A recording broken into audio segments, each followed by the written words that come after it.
જોહાર દોસ્તો, હું વિપુલ રાઠવા. 9મી ઓગસ્ટ નજીક આવી રહી છે, એટલે કે વિશ્વ આદિવાસી દિવસ. તો આ વખતના વિશ્વ આદિવાસી દિવસ કે international day of the world's indigenous પીપલ્સની જો થીમની આપણે વાત કરીએ તો એ છે indigenous peoples and artificial intelligence, defending rights and shaping futures. એટલે કે આ વખતની જે થીમ છે એ આર્ટિફિશિયલ ઇન્ટેલિજન્સ કે કૃત્રિમ બુદ્ધિને લઈને છે કે આદિવાસીઓની ઉપર આર્ટિફિશિયલ ઇન્ટેલિજન્સની શું અસર થશે, જે આદિવાસીઓના અધિકાર છે એને બચાવવાને લઈને અને ભવિષ્ય નિર્માણને લઈને.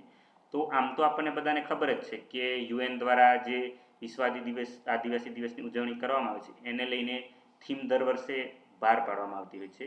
જેમ કે ગયા વખતની થીમ જે હતી એ આઇસોલેશનમાં જે અમુક આદિવાસી સમૂહ રહે છે, જેમ કે આપણે અંદમાન નિકોબારનો ટાપુ છે ત્યાં સેન્ટિનલીસ ટ્રાઇબ જે રહી રહ્યા છે એવા લોકોને સંબંધિત હતી. એના આગળના વર્ષની જે થીમ હતી એ આદિવાસી યુવાઓને સંબંધિત હતી. એના આગળના વર્ષની જે થીમ હતી એ આદિવાસી મહિલાઓનો જે આપણે આદિવાસીઓની સંસ્કૃતિને બચાવવામાં કે એને આગળ ધપાવવામાં શું ફાળો છે એને લઈને હતી. તો આ જે થીમ છે એનું ઘણું બધું મહત્ત્વ છે વિશ્વ આદિવાસી દિવસની ઉજવણીની અંદર. તો આ વખતની થીમ તો આર્ટિફિશિયલ ઇન્ટેલિજન્સ કે કૃત્રિમ બુદ્ધિને આધારિત છે. તો આ એક અત્યારે આપણે કહી શકીએ કે આર્ટિફિશિયલ ઇન્ટેલિજન્સ આખી એક ઘણો મોટો બદલાવ દુનિયામાંની અંદર કરવા જઈ રહ્યું છે. તો આ થીમ જે છે એ પરફેક્ટ આપણે કહી શકીએ. અને આર્ટિફિશિયલ ઇન્ટેલિજન્સની આદિવાસીઓ કે મૂળ નિવાસીઓ ઉપર કેવી અસર થશે એ બી એક વિચારવા જેવી બાબત છે. તો આના ઉપર એક કોન્સેપ્ટ નોટ પણ બહાર પાડવામાં આવેલ છે યુએન દ્વારા. એ કોન્સેપ્ટ નોટ આપણે હવે થોડું જોઈ લઈએ. તો United nation permanent forum on indigenous issue આ એક ગ્રુપ છે યુએનની અંદર જે આપણા મૂળ નિવાસી લોકો કે આદિવાસીઓના જે મુદ્દાઓ છે એના ઉપર કામ કરતું હોય છે. હવે અહીંયા શરૂઆતમાં જે થીમને આપવામાં આવેલું છે જેમ કે indigenous people and AI, defending rights, shaping futures. પછી શરૂઆતની અંદર 9મી ઓગસ્ટે જ કેમ આદિવાસી દિવસ ઉજવવામાં આવે છે એને લઈને થોડી વાત કરવામાં આવી છે. તો એ આપણે ઘણી બધી વખત ચર્ચા કરી છે, તો એની આપણે વધારે ચર્ચા નહીં કરીએ. પછી department of economic and social affairs, તો આ એક ડિપાર્ટમેન્ટ છે જેના દ્વારા યુએનની અંદર ઉજવણી કરવામાં આવતી હોય છે વિશ્વ આદિવાસી દિવસની. હવે અહીંયા શરૂઆતમાં ઇન્ટ્રોડક્શનની અંદર આપવામાં આવેલું છે કે આર્ટિફિશિયલ ઇન્ટેલિજન્સ છે એ દુનિયાની અંદર ઘણો બદલાવ કરી રહ્યું છે અને એ બી ખૂબ ઝડપી રીતે. અને આપણે એમાં અમુક વાત કરવામાં આવી છે કે એજ્યુકેશન છે, હેલ્થકેર છે અને એગ્રીકલ્ચર છે, આની અંદર ઘણો બધો બદલાવ આર્ટિફિશિયલ ઇન્ટેલિજન્સથી આપણને જોવા મળી રહ્યો છે. તો આમ આપણે જોઈએ તો જે આર્ટિફિશિયલ ઇન્ટેલિજન્સ છે એક પોટેન્શિયલ, ગ્રેટ પોટેન્શિયલ, એટલે કે આપણે એનો ઉપયોગ કરીએ તો ઘણું બધું સારું થઈ શકે એવું છે. પરંતુ એની સાથે સાથે એને જોડાયેલા અમુક રિસ્ક પણ છે, એનાથી અમુક નુકસાન પણ છે, એ બી આપણે જોવું જોઈએ. એની થોડી વાત કરવાની છે. તો આ કોન્સેપ્ટ નોટ છે એ તમે ડિટેલમાં વાંચી શકશો, પરંતુ આપણે અત્યારે થોડા થોડા અમુક મુદ્દા જે છે એ જોઈ લઈએ. યુએન જનરલ એસેમ્બલી દ્વારા એક રિઝોલ્યુશન બહાર પાડવામાં આવ્યું હતું 2024ની અંદર, જે આપણે આર્ટિફિશિયલ ઇન્ટેલિજન્સ છે એનો યુઝ કરતી વખતે આપણી જે અમુક મૂળભૂત અધિકારો છે એ અને જે સ્વતંત્રતા છે આપણી એનું રક્ષણ કરવું જરૂરી છે એની વાત કરવામાં આવી હતી એની અંદર. અને બીજું કે આદિવાસી લોકોના જે અધિકારો છે એને રિસ્પેક્ટ કરવું એ બી આર્ટિફિશિયલ ઇન્ટેલિજન્સના યુઝ કરતી વખતે જરૂરી છે.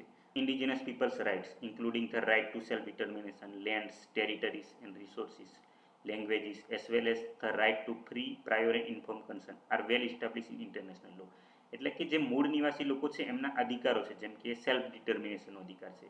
તો યુએન દ્વારા જે આદિવાસીઓને સંબંધિત અધિકારો બહાર પાડવામાં આવેલા છે, એટલે કે રાઇટ્સ ઓફ ઇન્ડિજિનસ પીપલ, તો એની અંદર સેલ્ફ ડિટર્મિનેશનનો જે અધિકાર છે એ સૌથી મહત્ત્વનો છે. એટલે કે એમનું શાસન કઈ રીતના કરવું કે ગમે તે બી હોય એ લોકો જાતે નક્કી કરશે. જેમ કે અંદમાન નિકોબારના જે આપણે ટાપુ પર રહેતા જે આદિવાસી સમૂહો છે જે બાકીની દુનિયા સાથે સંપર્કમાં નથી આવેલા, તો હવે એમને સંપર્કમાં બાકીની દુનિયા સાથે આવવું છે કે એમને અલગથી જ રહેવું છે એ લોકો જાતે નક્કી કરશે. મેજોરિટી બહારની જે દુનિયા છે એ ના નક્કી કરીએ, એને આપણે સેલ્ફ ડિટર્મિનેશન કહી શકીએ. એટલે કે જે તે નિર્ણયો હોય એ જાતે લેવાના હોય.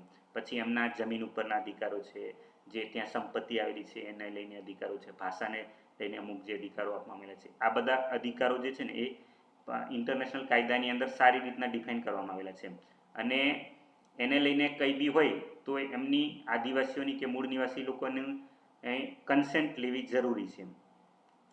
પછી આર્ટિફિશિયલ ઇન્ટેલિજન્સ છે એનું ડેવલપમેન્ટ, ઇમ્પ્લિમેન્ટેશન અને ગવર્નન્સ છે જે એ ડાયરેક્ટલી આની સાથે જોડાયેલું છે, જે આદિવાસીઓના જે અધિકારો છે એની સાથે. હવે ડેટા સોવેરિટીની આપણે જો વાત કરીએ તો જે તે સમૂહને પોતાના ડેટા કે જે તે એમની માહિતી છે એને કઈ જગ્યાએ કઈ રીતના ઉપયોગ કરવાનો, એ ઉપયોગ કરવો કે નહીં કરવો એ નક્કી કરવાની સત્તા મૂળ નિવાસી લોકો પાસે હોય છે. અને એ આર્ટિફિશિયલ ઇન્ટેલિજન્સ પણ એમાં આવી જાય કે આર્ટિફિશિયલ ઇન્ટેલિજન્સ બી ગમે તે વસ્તુ આદિવાસીને લઈને ગમે તે જગ્યાએ ના મૂકી શકે એ રીતના. હવે અત્યારે આપણે વાત કરીએ તો અત્યારે આર્ટિફિશિયલ ઇન્ટેલિજન્સ છે એને લઈને જે મોટા મોટા નિર્ણયો લેવામાં આવતા હોય છે એ સરકારો દ્વારા અને અમુક મોટી મોટી કંપનીઓ છે જેમ કે માઇક્રોસોફ્ટ છે, ગૂગલ છે, એમેઝોન છે, એમના દ્વારા લેવામાં આવતી હોય છે. અને સરકારની અંદર અને આ જે કંપનીઓ છે એની અંદર બી મૂળ નિવાસી લોકોનું પ્રતિનિધિત્વ ઘણું ઓછું કે છે જ નહીં એવું આપણે કહી શકીએ. હવે આપણે અમુક ચેલેન્જીસ કે રિસ્કની વાત કરીએ તો જે મૂળ નિવાસી લોકો છે એમની ભાષા કે એમનું જે જ્ઞાન છે એને એમની જે સંસ્કૃતિને લઈને મટીરિયલ્સ છે એને આવા ડેટા સેટ્સની અંદર કે જે આર્ટિફિશિયલ ઇન્ટેલિજન્સ દ્વારા બનાવવામાં આવતો હોય એની અંદર એમની મંજૂરી લીધા સિવાય એડ કરવામાં આવે એ એક જાતનું એમનું એક્સપ્લોઇટેશન કે શોષણ આપણે કહી શકીએ એને. આ જે આર્ટિફિશિયલ ઇન્ટેલિજન્સના મોડેલ્સ છે એની અંદર મોટાભાગે આદિવાસીઓને એક્સક્લુડ કરવામાં આવતા હોય એટલે કે એમને સામેલ નહીં કરવામાં આવતા હોય અથવા તો એમને ખોટી રીતે પ્રેઝન્ટ કરવામાં આવતું હોય છે, જેમ કે મિસ પ્રેઝન્ટેશન એનું કરવામાં આવતું હોય છે. તો આ જે આર્ટિફિશિયલ ઇન્ટેલિજન્સની આખી જે સિસ્ટમ છે એને ચલાવવા માટે એક ઘણું મોટું ઇન્ફ્રાસ્ટ્રક્ચર ઊભું કરવું પડે, ડેટા સેન્ટર બનાવવા પડે, ખૂબ મોટા પ્રમાણમાં ઇલેક્ટ્રિસિટીની જરૂર પડે, પાણીની જરૂર પડે, તેમજ અમુક ક્રિટિકલ મિનરલ્સ જે હોય એની પણ જરૂર પડે જેમ કે કોપર છે, ઝીંક છે વગેરે.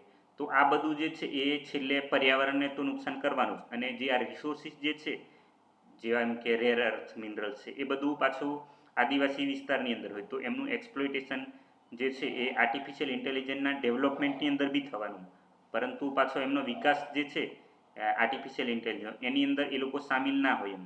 તો એમને ઇન્ડિજિનસ લોકોને આ જે આર્ટિફિશિયલ ઇન્ટેલિજન્સનું જે આખું ડેવલપમેન્ટ હોય કે ગવર્નન્સ હોય એની અંદર સામેલ કરવા ખૂબ જ જરૂરી છે એવું આપણે કહી શકીએ. તો આર્ટિફિશિયલ ઇન્ટેલિજન્સને લઈને ઘણા બધા ચેલેન્જીસ કે રિસ્ક છે, પરંતુ જો આપણે ઇન્ડિજિનસ લીડરશિપ અને ઇનોવેશન ઉપર કામ કરીશું તો એ આપણા માટે એક ઓપોર્ચ્યુનિટી કે અવસર તરીકે પણ છે એવું આપણે કહી શકીએ.